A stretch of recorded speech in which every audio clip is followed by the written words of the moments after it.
Welcome, and thank you for joining me today.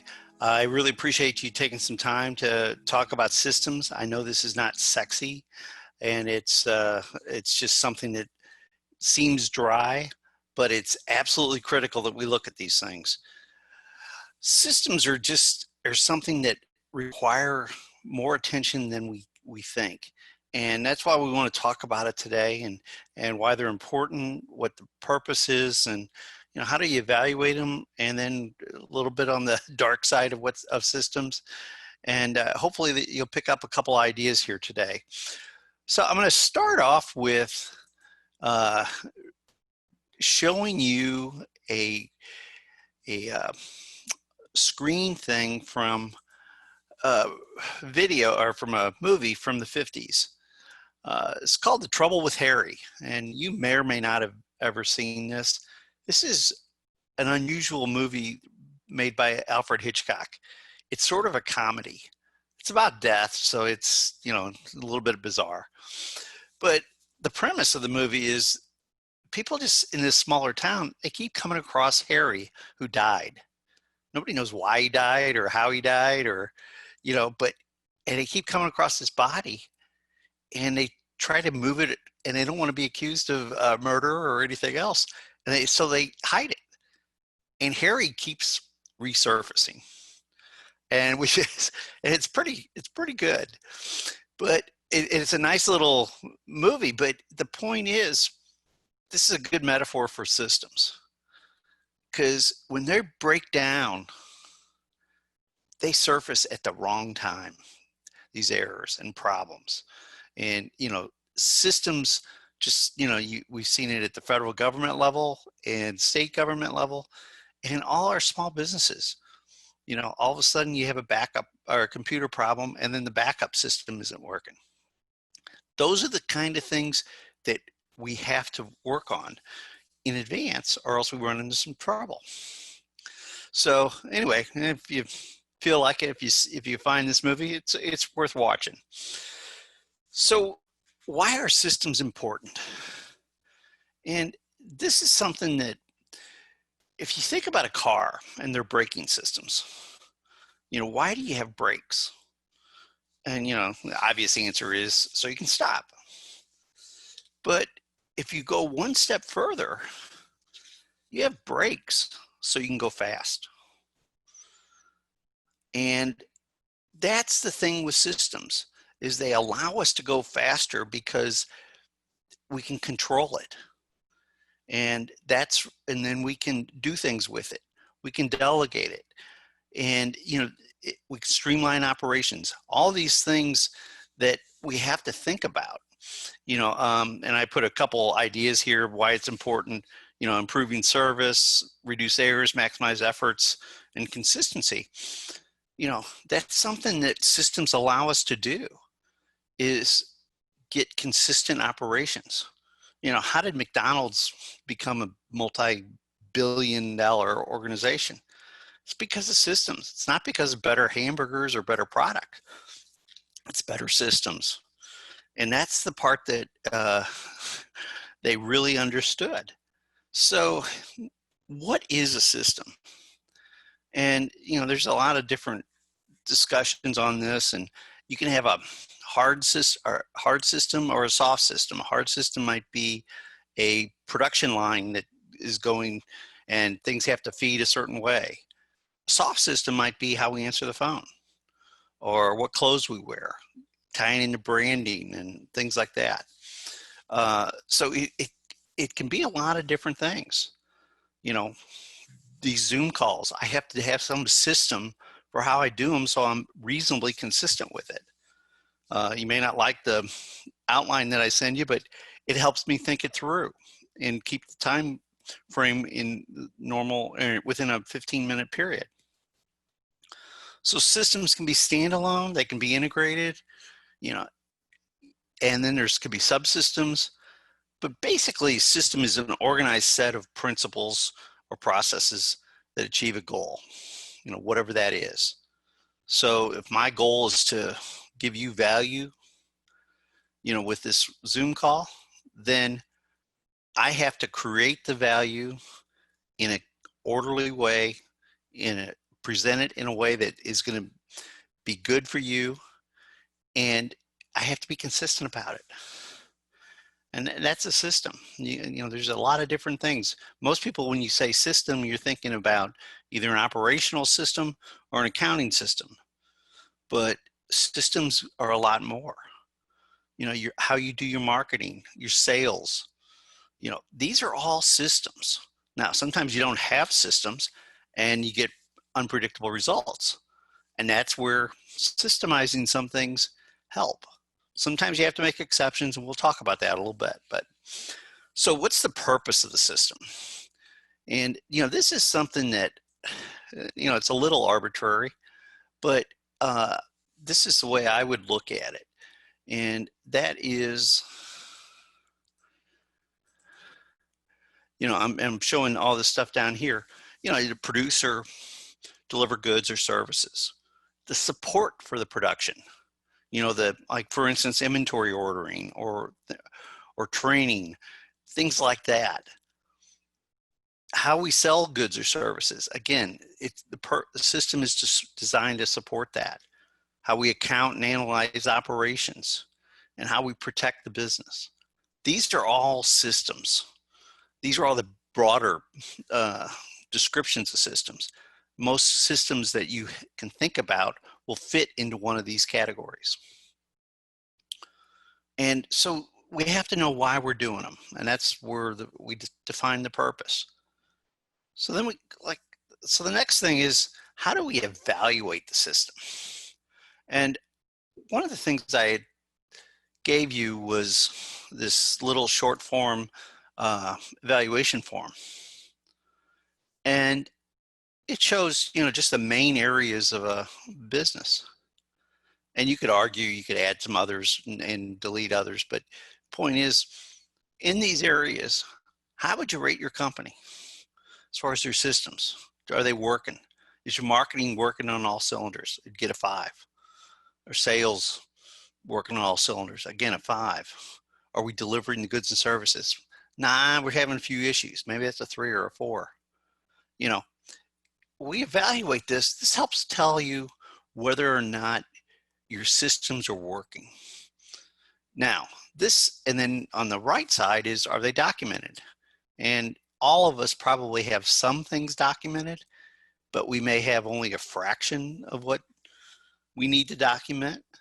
And this is where documentation is really important, and we'll talk about that a little more in a few minutes. But inside these systems, there's going to be a ton of subsystems.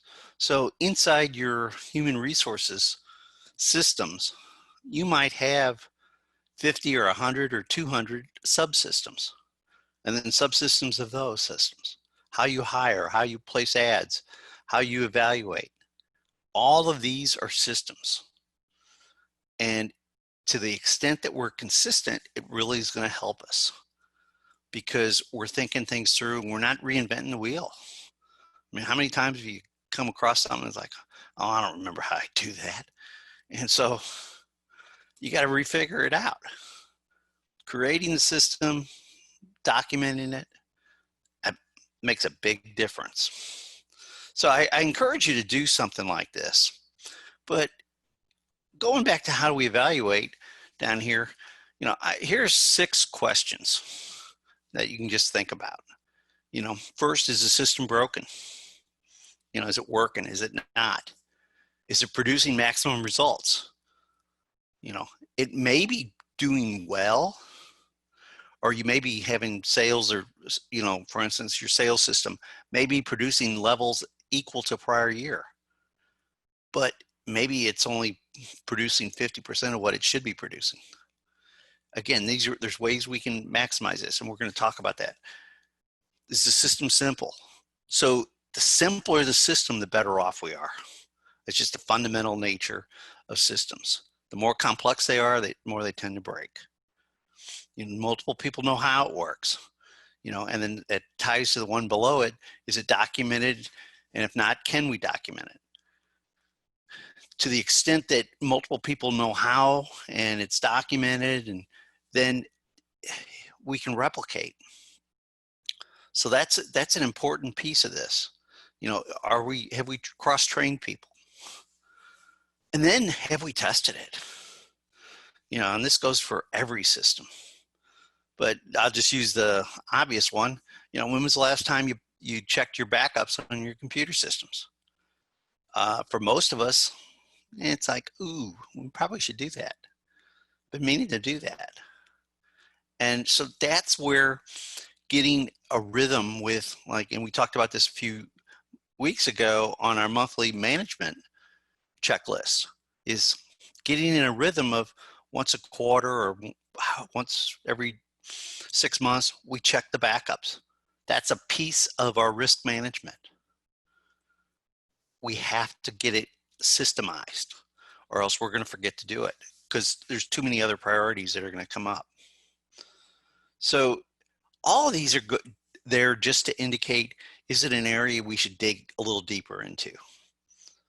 And that's where, you know, there's no right answer here, but then we get the right people around the table.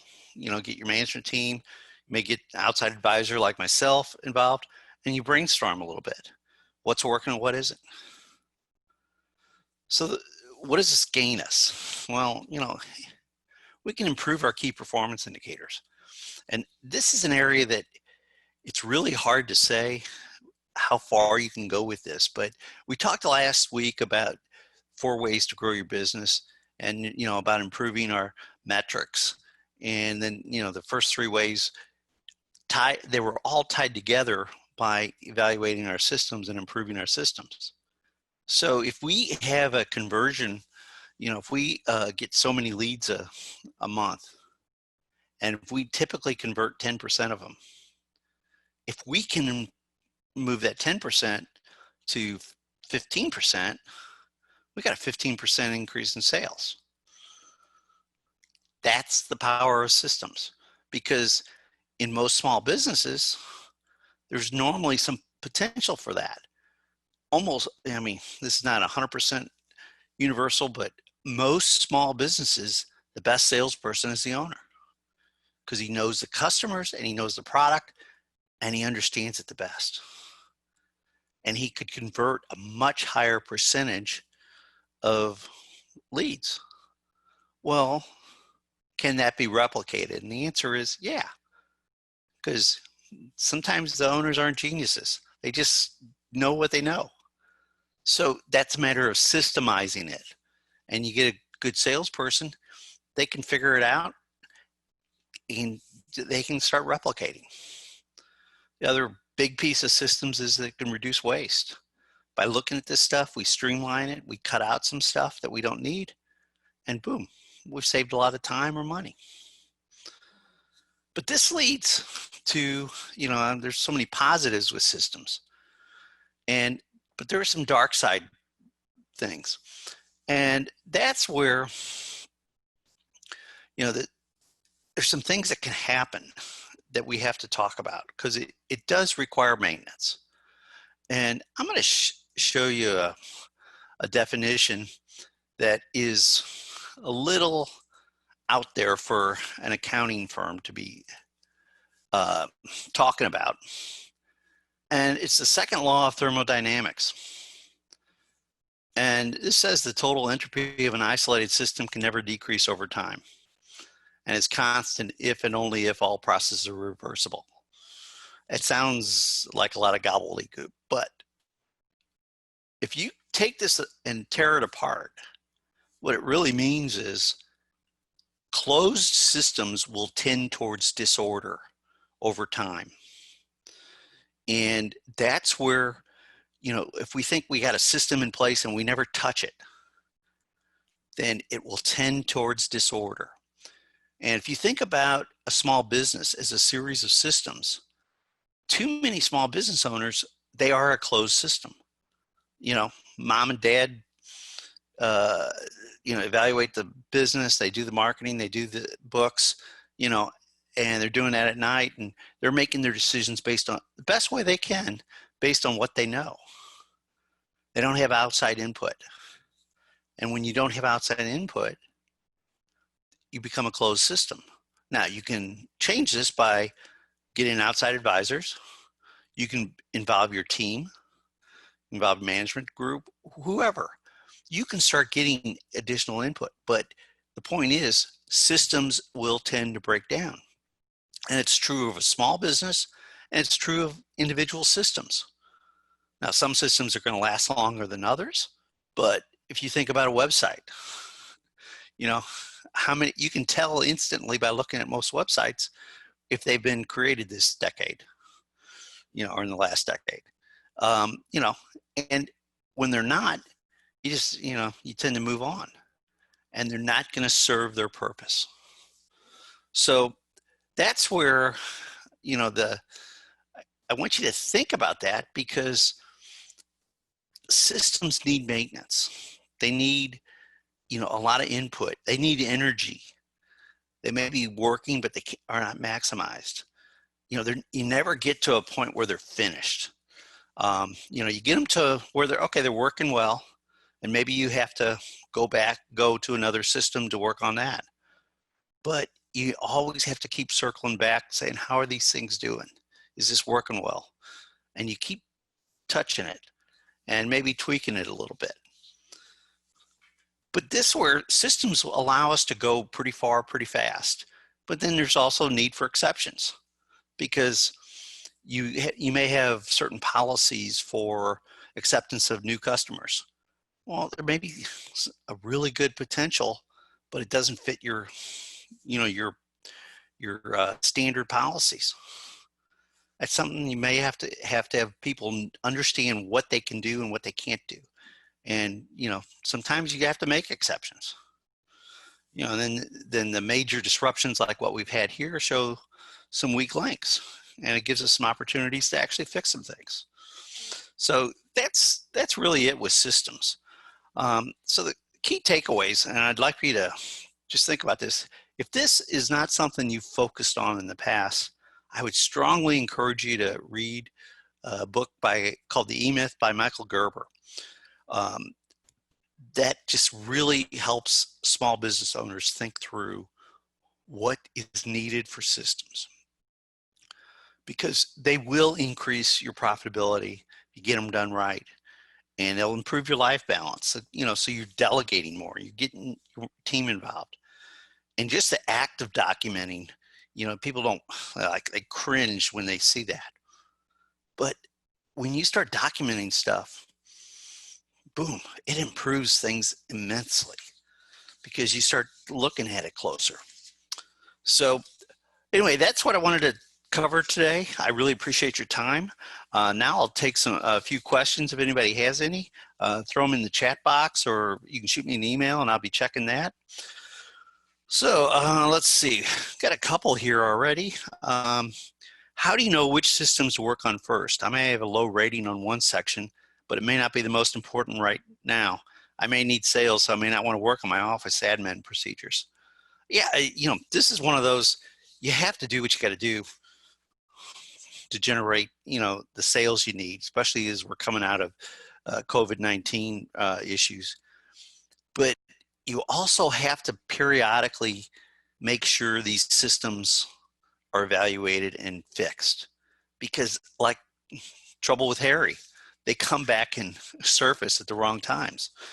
How many times, if you haven't done the computer maintenance that you needed to do, and then all of a sudden, boom, it goes down, and oh, by the way, your backup doesn't work, and somebody took your computer hostage. Again, this is where this comes into play. So there's a balancing act. You got to stay focused on the urgent stuff, but you also got to invest in the future. So another question here, what do you think are the most important systems in a business? Frankly, they're all important, but they're all going to have different significance at different times. If you're like for me, during tax season, getting tax returns out the door is much more important than other administrative things. But the unusual part is that's actually the best time for me to do marketing. So I may have to focus on my marketing during that time too, because that's when people are more receptive to it. So we have to just be conscious of this. And this requires a little bit of discussion with your management team, and you make a decision. And there's probably no real right or wrong one, but really be focused on all the systems. Next question, what if I'm planning to sell my business? Is it still worth working on systems? I think it's worth even more, because as you improve the systems, you're going to improve your profitability. And as you improve that, your business is worth more, as we talked about last week. So, if we get the systems working right, businesses are bought for people, systems, and customers, and the goodwill associated with it. Now, occasionally there's somebody that buys a business or an industry where they're buying just the customer list and they don't care about anything else because they're shutting it all down. But unless you're in that unusual situation, getting the systems working right makes your business so much better. And it makes this transition easier. And I've seen it both ways. When somebody's selling a business, when the systems are working, it works real smooth. And when the systems aren't working, it's a nightmare. And there's legal fees after the fact that you wouldn't believe. So here's one. I think I get tunnel vision sometimes. I think my systems are great, but sometimes employees can't follow them.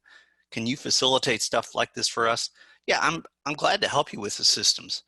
A lot of times it's just a matter of getting different people together and talking about it. Getting me involved and helping with how you document it, how you think it through, but also getting your team. A lot of times they can do the documentation, and you get it done, and then you test it. And this goes back to the testing. So how do we test it? Well, we have somebody else look at it and follow it through. And if they get the same answers, well then, okay, we're good. So that's where getting multiple people involved, and you got, everybody words things a little different. I like to use outlines because that way we're not getting so tied up in words, but we're saying, here's the steps. And then, then there's support for it. So anyway, I hope that helps there. We have an issue with our team too. Someone writes a procedure from their perspective and they think it's clear, but it doesn't mean anyone else can follow it. So I agree. You really have to test it. Yeah, it's just is further clarification there. And I like to use a lot of checklists too, and that's another system. There's a guy named Atul Gawande who wrote, and I probably butchered his name, but he wrote the Checklist Manifesto, and it's a great little book. And he used it for healthcare. He's a doctor, actually. And it's just a phenomenal book about just insights into how we work and how we think. And this is a great tool. We have them in a lot of different areas in our business.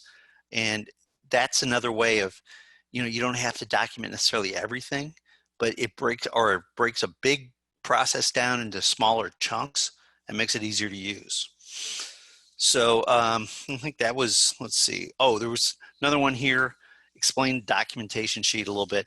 And again, going back to the documentation sheet, when I said rate it, that was your overall systems, like marketing, rate it from 1 to 5.